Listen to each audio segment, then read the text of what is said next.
Benoît Magimel a remporté le César du meilleur acteur le 24 février 2023.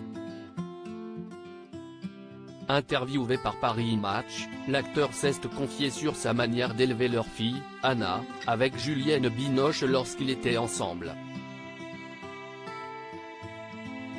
Vendredi 24 février dernier, se déroulait la 48e cérémonie du Grand Bal du cinéma français, les Césars.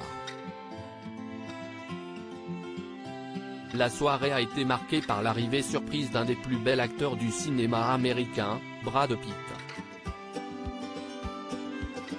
La star de Babylone devait remettre le César d'honneur à David Fincher, pour lequel il a joué dans de multiples films, comme Fight Club.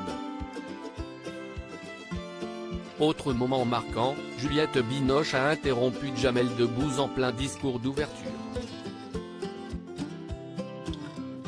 Au cours de la soirée, les acteurs ont été récompensés pour leur travail. Virginie Efira a enfin été sacrée meilleure actrice, pour son rôle touchant dans Revoir Paris. Et Benoît Magimel est entré dans l'histoire, puisqu'il a obtenu pour la deuxième année consécutive le César du meilleur acteur pour son interprétation dans le film d'Albert Serra, Pacifiction, Tourment sur les îles. Vous rappeliez-vous qu'avant Margot Pelletier, Benoît Magimel a partagé la vie de Juliette Binoche? Ils s'étaient rencontrés sur le tournage des Enfants du siècle et ont eu ensemble une fille, désormais âgée de 23 ans et qui se prénomme Anna, avant de se séparer en 2003.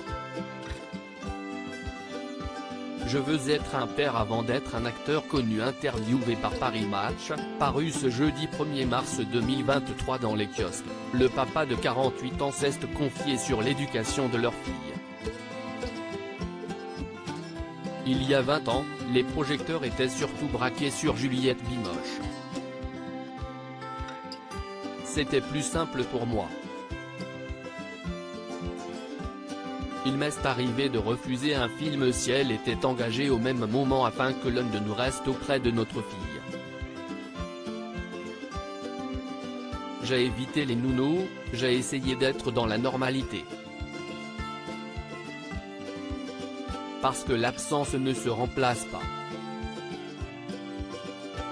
D'autant plus que tout le monde vous parle de l'absent, a déclaré celui qui a tout fait pour que sa fille ait une vie normale. Quand on est absent, on parle de vous en permanence.